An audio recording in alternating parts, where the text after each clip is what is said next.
مرحبا. Donc, tout à l'heure, en fait, on avait créé le cours. On a rajouté les participants. Donc, il y a les participants. Tawa, on va voir en fait comment est-ce qu'on peut partager le cours. Donc, on a plusieurs façons. Soit on rajoute qui fait mal les participants en mettant l'adresse email, soit en les ajoutant un à un. Donc, العباد اللي تحب تزيدهم au cas où مثلا tu veux rajouter d'autres étudiants externes pour une raison ou pour une autre. Donc, vous pouvez les rajouter à la main. Ils pouvaient aussi rajouter d'autres enseignants. Donc, si il y a d'autres personnes qui ont en matière, ils auront des privilèges différents, comme tout, en fait. Donc, ils pourront rajouter des travaux et des devoirs, à donner des notes, etc. Donc, il faut les ajouter au niveau des enseignants et pas au niveau des élèves ici. فما طريقة أخرى اللي هو هوني في الفلux, il va vous donner le code du cours.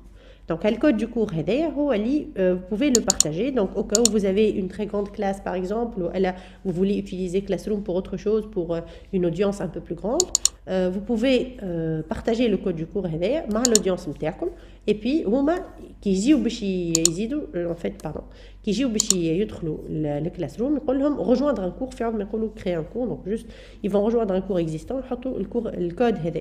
On peut cliquer ici pour agrandir le code au cas où vous êtes dans une conférence par exemple et en classe et vous voulez partager le code وقتها. Donc ça agrandit le code باش les étudiants ينجموا يشوفوه وينجموا ils rejoignent le cours. Donc voilà. Maintenant, une fois c'est fait, en fait, vous avez aussi la possibilité de rajouter une annonce. Donc, je vais mettre une annonce aux étudiants. Je vais bonjour, matalan, bienvenue à votre cours. Là, je me dis, par exemple, je peux joindre un fichier pour dire, par exemple, le syllabus, l'intitulé, etc. Donc, n'importe quoi. Vous pouvez rajouter ici, trouver importer, تمشي le browse, تمشي تختار شنو هو الفيشي اللي تحب تزيدو. مثلا ici, bon, ça je vais le rajouter tout à l'heure, mais on peut mettre le CV, par exemple. تقول لهم le document, vous allez en avoir besoin. Je fais publier. Et là, normalement, tous les étudiants qui font partie de votre cours, ils vont recevoir le message. Donc, on a l'étudiant que j'ai créé tout à l'heure. نمشي Classroom تاعو. Je vais faire un petit refresh. Donc, نمشي le flux. Donc là, je trouve le message que je viens d'écrire. Je trouve le document que j'ai joint. Voilà, le message. Ben, donc maintenant, je vais rajouter en fait un devoir, plutôt un document. Donc je vais mettre l'énoncé du cours. Donc, on a fait partie travaux et devoirs, on peut créer un nouveau document, donc rajouter quelque chose. On a Google Agenda ou on a le dossier Drive associé au cours. Alors, Google Agenda, quand je clique dessus, l'agenda qui est associé. Donc là, bon, je définis mon bureau de travail, je vais dire bureau, mon lieu de travail. Voilà. Et là, ça me donne en fait l'agenda qui est associé le compte télé. D'accord? Donc, fait l'agenda, je vais trouver tous les agendas dont je dispose. Donc, je peux rajouter ici et je peux aussi avoir accès au dossier Drive le cours où je trouve tous les fichiers et les chargés qui m'ont le CV que j'ai chargé tout à l'heure. Donc vous pouvez le trouver ici, le répertoire. Mais attention, ce répertoire, c'est propre à vous. En fait, les étudiants, l'étudiant donc c'est le compte de l'étudiant qui fait le travaux et devoirs, il y a le dossier Drive associé au cours, il va trouver qu'il a lui un autre dossier, un dossier associé au cours. Par contre, ce dossier-là est vide. معناها ماهوش باش يشوف لي دوكيومون اللي انت بارطاجيتهم في الدرايف نتاعو. اللي يشوفوا ce sont les documents que lui va partager. لو كان هو باش يزيد un document في الكور هوني مثلا s'il va rajouter un devoir, un rendu, le devoir, والا s'il va rajouter un élément ici. Donc supposons les N, je suis un étudiant et je vais faire une annonce pour une raison quelconque.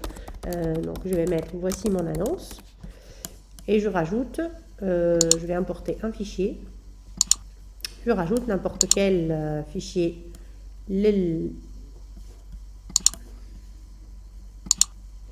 Alors, je vais mettre n'importe quoi. Je sais pas. Bon.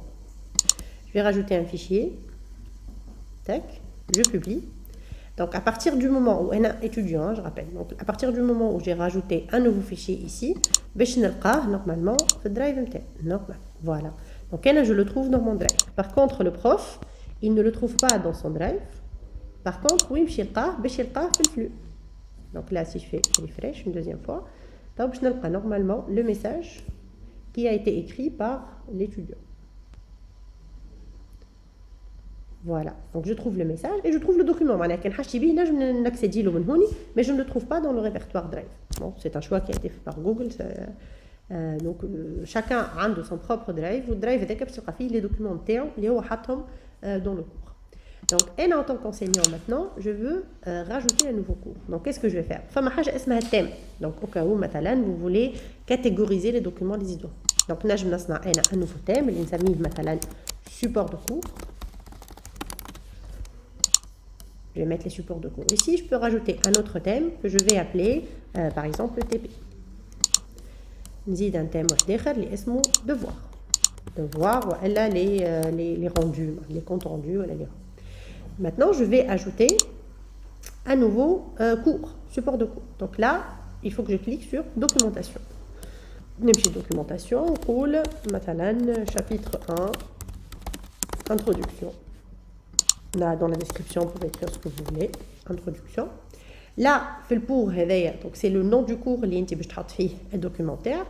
Ça, c'est pour dire à qui est-ce qu'il est destiné. Donc, tu peux choisir soit tous les élèves, soit quelques élèves qui ont un document pour un groupe d'étudiants. Et là, il faut choisir le thème. Le documentaire. Donc là, je vais dire, ça c'est un support de cours, donc je vais le mettre dans le thème support de cours. Là, je peux importer donc un fichier. Donc, je vais chapitre 1, introduction, tac. Et je clique sur publier. Donc voilà. Si je fais un petit refresh, même sans refresh, je vais la partie support de cours, je vais le nouveau chapitre, le chapitre 1. Donc, et quand on clique dessus, on peut accéder directement donc les documents PDF qu'on peut après télécharger, ouvrir avec autre chose. Donc l'étudiant pareil, donc quand il va ouvrir ici dans travaux et devoirs, support de cours. Donc vous voyez qu'il ne voit pas les autres thèmes qui sont vides, il va trouver juste les thèmes les firmes malumet. Ensuite, le chapitre 1, le document pour le consulter. Voilà.